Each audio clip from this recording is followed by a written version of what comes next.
You know what? I can't name specific people because I think that there's probably a chance that they're going to reopen this case, and I don't want to, step on anybody's feet or anything like that.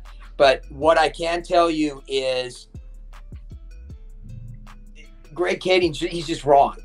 I hate to be, I'll cut right to the chase. His theory is wrong.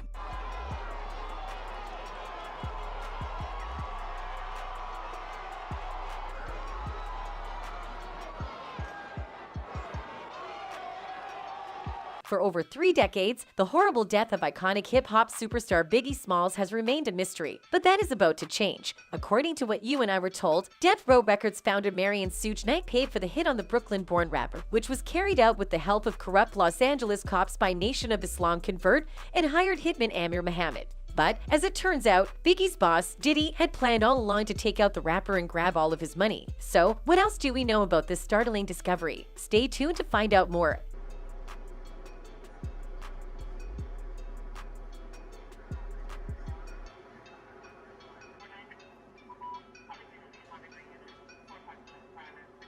The murder of Christopher the Notorious B.I.G. Wallace has gone unsolved for nearly 20 years, according to the law. On March 9, 1997, the Bad Boy Records rap phenomenon was assassinated only 6 months after his friend turned foe Tupac Shakur. Every single time that this happened, that information would not only get leaked, but my whole thought process is like, look, everybody wants that question answered. Was LAPD involved in this murder? The timing of Biggie's murder, according to now retired FBI agent Phil Carson, was far from coincidental. He not only alleges it was a paid hit ordered by infamous Death Row Records tycoon Suge Knight, but also a big police cover-up involving Bad Boys founder Diddy. Biggie's murder was the biggest miscarriage of justice in my 20-year career at the FBI, Phil Carson told the New York Post in an article published a few years ago. I had evidence that LAPD officers were involved, and I was shut down by the LAPD and city attorneys inside Los Angeles. Diddy allegedly bribed these officers to carry out the hit and frame Suge for the mess. Fans of 1990s hip-hop would have heard the names David Mack and Amir Muhammad in connection with Biggie's murder inquiry, and a 2003 FBI report obtained by the Post details their direct participation.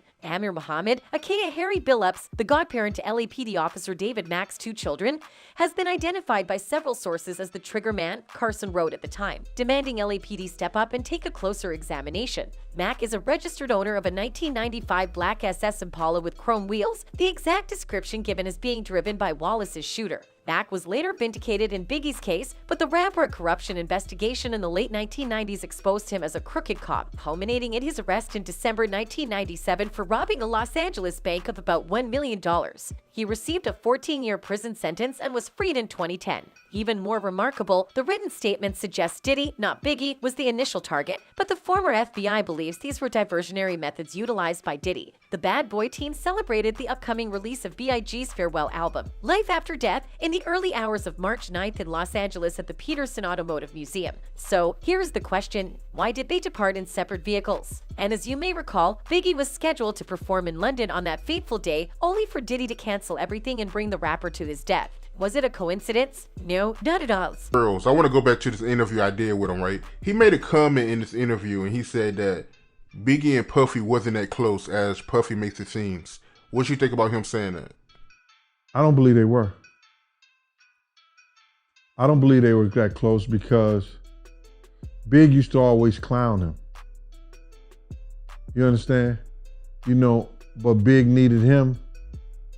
Following Biggie's death, the Los Angeles Police Department was so shaken by racial corruption in the aftermath of the Rodney King not guilty verdict that they were looking to avoid all forms of conflict and unfavorable headlines. Carson claims that the U.S. Attorney's Office swept the matter under the rug, in this case, a dusty filing cabinet in the basement. In the aftermath of the rampant allegations, Biggie's mother, Valletta Wallace, filed a wrongful death lawsuit in 2002, but the case was eventually dropped in 2010. Russell Poole, a deceased LAPD detective, spent the latter half of his life working to expose the department's wrongdoing. After retiring in 1999, he went into private investigation and began publishing the book Chaos Merchants, Murders of Tupac Shakur and Notorious B.I.G. before passing away in 2015 from a brain aneurysm. He also cited Diddy, albeit in a roundabout way, as having a reason to take out his protege, Biggie Smalls. Carson has given the much-maligned Johnny Depp film, City of Lies, the customary thumbs up with justice on his mind. While being shot in 2018, the film was only released on streaming platforms in April 2022, after numerous delays. Hey, Biggie! 20 years ago, you were the lead detective on the Biggie Small case, right? Don Sikorsky, the producer of City of Lies, says he and filmmaker Brad Furman used the sealed FBI records to create the picture, which stars Depp as Poole and Forrest Whitaker as journalist Jack Johnson. When you read those sealed documents, there is overwhelming evidence that paints for you exactly who did the murder and why the LAPD covered it up, Sikorsky said, while also naming Amir Muhammad as the killer. Diddy is the only person with the power and money to undermine the LAPD, and he is also the guy who stands to benefit the most from Biggie's death.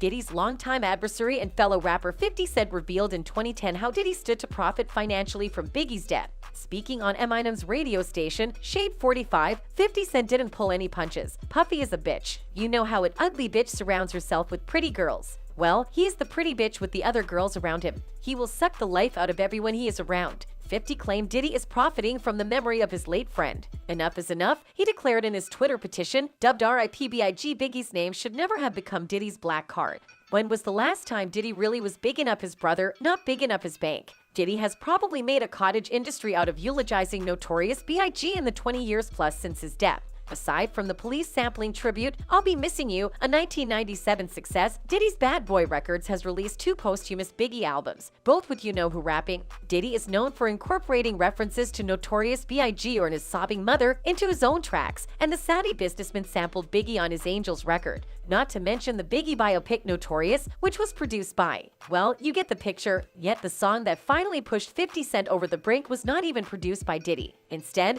Ghost of Christopher Wallace is a track by rapper Jay Electronica, including an appearance from Diddy. This is just getting disrespectful, 50 Cent said. This song doesn't really remind me of Biggie in any way, except for having the puffy background dancing and ad-libs intro that almost destroy a good song. Remember less than a month ago when Diddy said, "That's something I'm not going to talk about anymore." The G-Unit founder lamented at the time. Don't talk to me about MC's got skills. Don't talk to me about who's the king of the hill. Don't talk to me about who's the best alive or who's in your top 5, cause he's not ill. Real recognize real. Not only the FBI and 50 Cent believe Diddy murdered Biggie in order to profit from his works. You're not going to believe who else does. Take a guess? Well, let me lighten your load. That individual is Mace. Yep, Mace, the same musician Diddy signed to his label and then ripped off like hell. Mace, a rapper and former bad boy artist, released a new song titled Oracle 2, Standing on Bodies in March of last year, and it includes obvious digs at his former CEO and colleague Sean Diddy Combs. Ain't nothing, nigga. I'm an unapologist. New women like Solomon. I could burn bridge, walk water like the prophets did. I could read niggas' futures like astrologists. Why I'm so clean, I'm the next thing to godliness. Rapping over a mid-tempo beat dominated by horns at 808, Mace goes on to criticize Diddy's character, citing his purported misdeeds as a businessman and his perceived lack of support for musicians formerly under the Bad Boy label. And the Ghost of Shine, I speak for every artist never spoke their mind, representing every artist that was left behind. From Craig Mack to G-Dep, I still remember them kids trampled. For every producer you ever stole their sample, he raps, referring to the infamous 1991 City College incident in which 9 individuals were stomped at a Diddy-sponsored celebrity basketball game. Mace's efforts do not end there. He pushes Diddy to represent his hometown of Mount Vernon rather than Mace's neighborhood of Harlem. He also accuses Diddy of using the Notorious B.I.G.'s death as a marketing gimmick and failing to adequately compensate the late rapper's mother, Valletta Wallace. I'm just a Harlem nigga repping down a Vegas strip with my own suit. You from Mount Vernon? Nigga, go and rep your own hood. He raps. You ain't no architect. You just a nigga who know how to market death. Go pay his mother what she really worth. Nigga. While Mace never directly mentions Diddy by name, people familiar with both superstars' histories readily interpreted the rapper's bars on Oracle 2, standing on bodies as jabs at the man who had topped the charts with him during his own heyday. This is not the first time Mace has mentioned Diddy. After Diddy's comments on empowerment for black musicians in 2020, he accused the music mogul of not putting the values he wanted of the music industry into practice in his dealings with artists. I wanted to wait until I was financially great so I could ensure that I was addressing this from a pure place and not out of spite. To add insult, you keep screaming black excellence and love, but I know love isn't free, Mace wrote in a social media post. This is not black excellence at all. So there you have it, 3 distinct people accusing Diddy of killing Biggie for financial gain. Mace, 50 Cent, and the former FBI agent. Do you still require proof? That's all for now. Until next time, take care.